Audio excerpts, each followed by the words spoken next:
Nakatulong ito upang mapaunlad pa gusto ang ating bansa, ating mundo. Now from the opposition. It is indeed that research is never truly finished. Things are always changing and new discoveries that are being made every day and result in mismatch of ideas and confusion. Stress, exhaustion, overwhelm, irritability, panic, anger, depression, and hopeless are some words that briefly describe the word research. According to what we have read about research projects of students, many schools have just put the efforts of the students in a storage room, consumed by time, forgotten, and remain unread and hidden to the public. As we are going through this process and all the hardships we experience, we can say that creating a research paper is like eating us alive. Not only physically, mentally, but also financially. We are drained from all the exhaustion and depression we have done. The printing of the soft copies are so expensive. When conducting the research, it should be done by all the members of the group. But what happened? Only few are working and others are just waiting for the outcome. Sometimes we miss our breakfast just to come to school on time. Our vision is becoming blurry.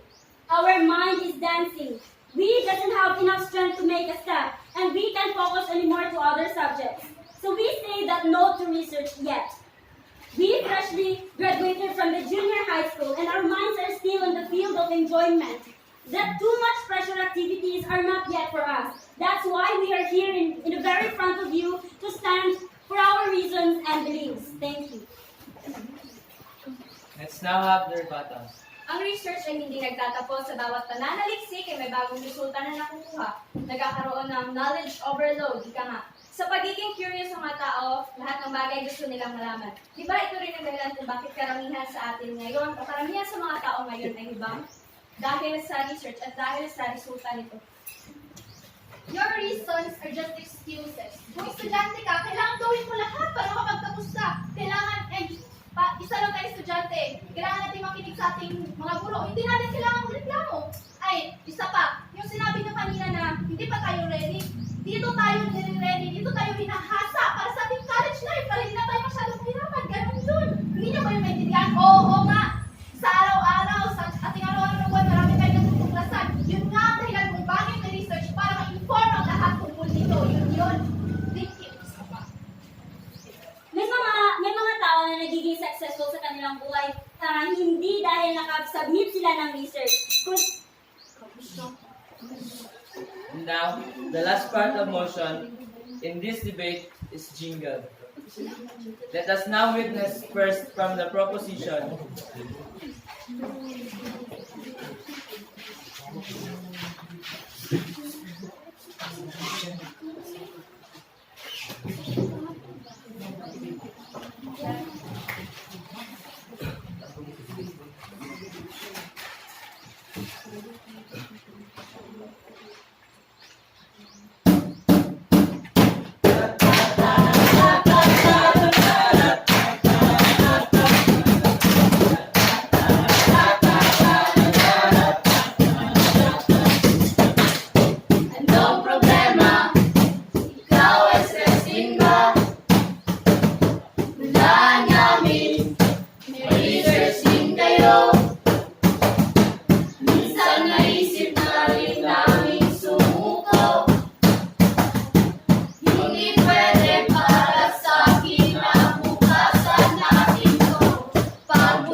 And now, from the opposition.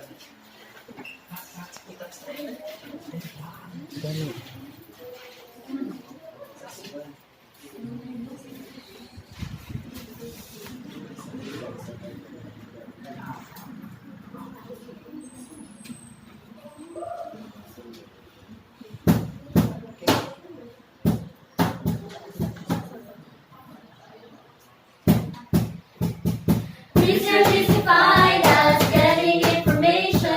This is also called a problem solution. Usually conducted in a public institution, and all the process should work in motion. But we are all opposed because of too much pressure, we suppose. Lots of struggle because use of money doesn't cost. Stressful work that should be done, member doesn't work as one. And research work is for a team, but members put some blame. We're stressful work and nothing to gain. 1, 2, 3, go. Struggles at speed. Expensive, stressful work. This is not an imagination. A delusion made by a person. Research work is not that simple. 'Cause we are still a beginner. We are still a beginner. Stressful work that should be done, member doesn't work as one. And research work is for a team, but members put some blame. More stressful work and nothing to gain. 1, 2, 3, go. Struggles got to sleep. Expensive, stressful work. This is not an imagination. A delusion made by a person. Research work is not that simple. 'Cause we are still a beginner. We are still a beginner. Stressful work that should be done. Member doesn't work as one. And research work is for a team. And members for some blame. More stressful work and nothing to gain. Thank you, ladies and gentlemen. In this part, let's now hear the result from one of our adjudicators, Ma'am Fe Charito Moralde.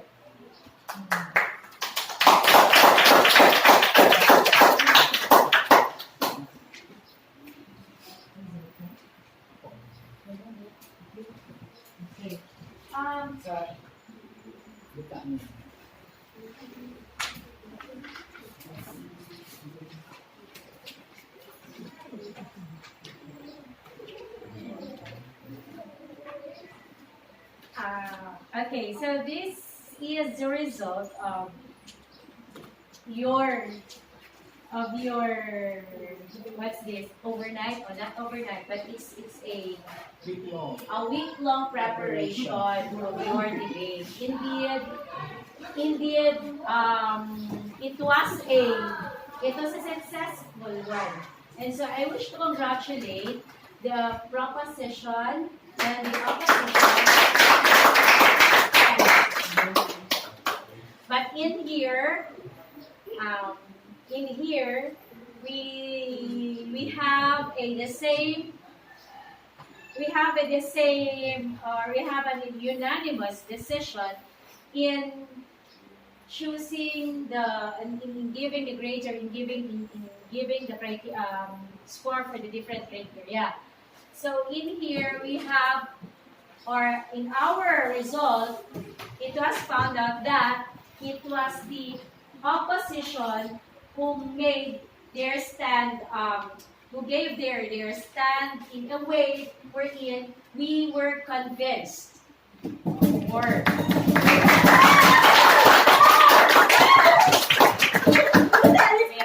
why? Number one, the context and the magnitude of their content was really that heavy. They were really able to show to us, or to give to us, or to convince us of why they are opposing the conducting of the research. While your stand also convince us, but there is a, there is a difference between the, in your argument, kasi you were not able to convince us like the manner of delivering your speech, the manner of giving your stand. You were not able to convince us with that. Although we were listening, your points are both good. Your points are all there, but delivery matters.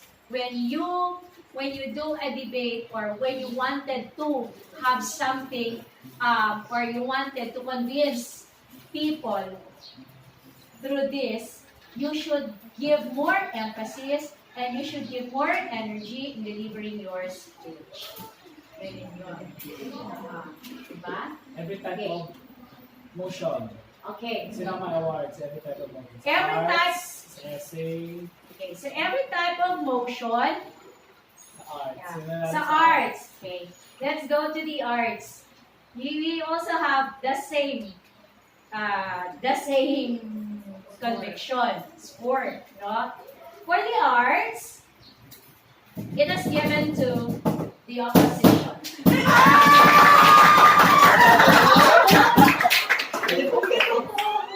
Okay, why?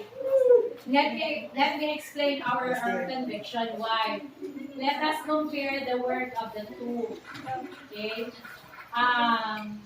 More emphasize ang mga figures on the poster itself would tend to tell us why they oppose it.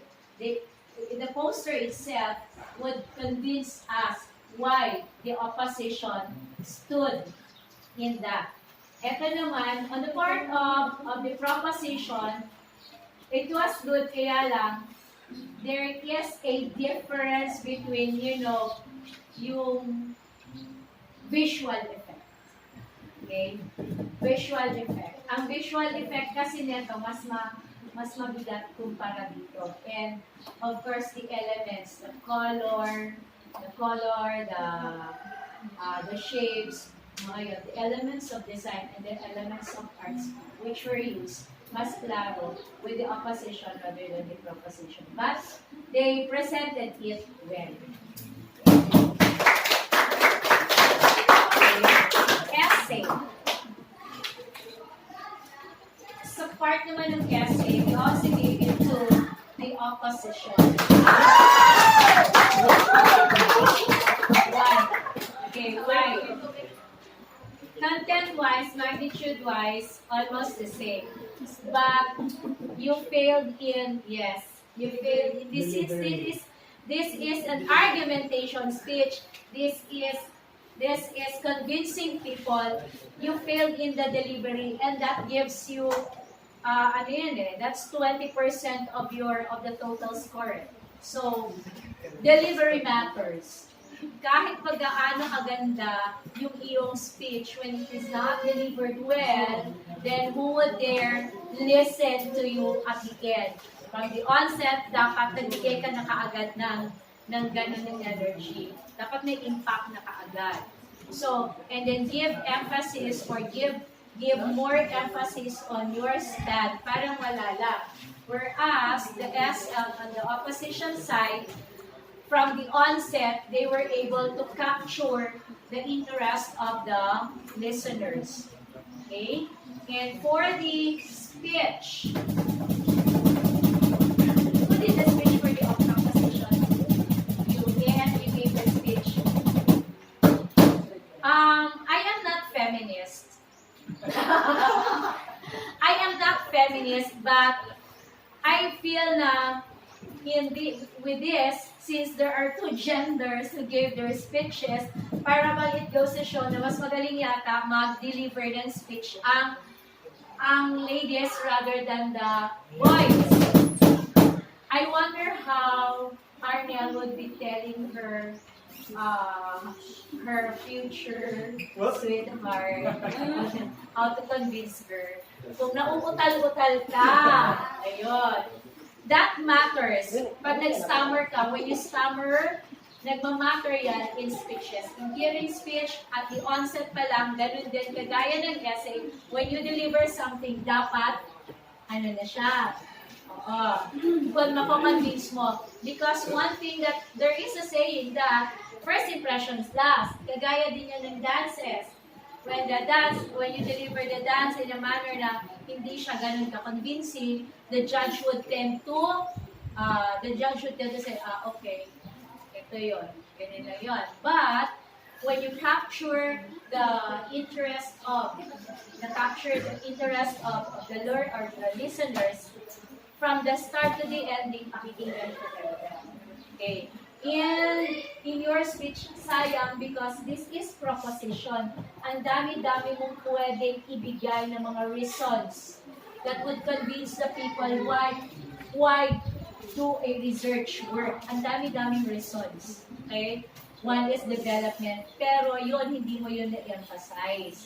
Dito naman, although iilan lang yung naibigay niya, na mga reasons why, pero you will feel meron siyang connection with people Nararamdaman ng tao ang hirap ng paggawa ng research. Like, I like that idea na sinabi niyo na, why would it be able, para ba, babasahin ba yan at the end, hindi naman nababasa. Parang ganon. Di ba? Was it you or was it you who said it? Both of you. Ayun. So parang ganon na nararamdaman mo na, we're doing this in a hard way, hard labor, pero there are some who would not even look at it, who would not even recognize our effort. So, yun, naramdaman namin yun. And it's supposed to be a group work.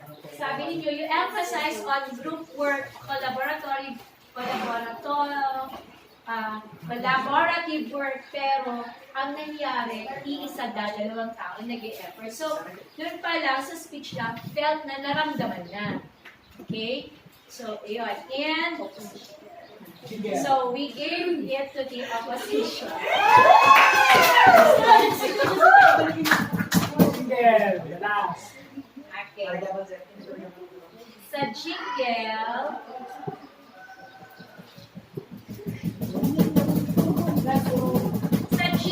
ganun din. Ganun din yung although, sa presentation, pareho naman kayo maganda. Pareho naman pero mas binigyan namin yung bulk, yung content. Okay, sa content pa rin, we give much on the content. Sayang nga, because the proposition, which is nasa side ng positive, ang dami-daming pwedeng mabigyan ng emphasis, kaya lang yun yung lacking sa inyo. Hindi natin, even in the jingle that we did, hindi nyo yun nabigyan ng in-depth reasoning. Hinahanap kasi namin yung mas malalim pa na dahilan why. And even in the jingle, ganun din. And what made the opposition got the score against you is because they made their own composition. Even the melody of their song itself, kayo yung adapted. Sila nag-explore on their own. And so, mas naging creative sila because you just adapted. So, again, the opposition got the score against them.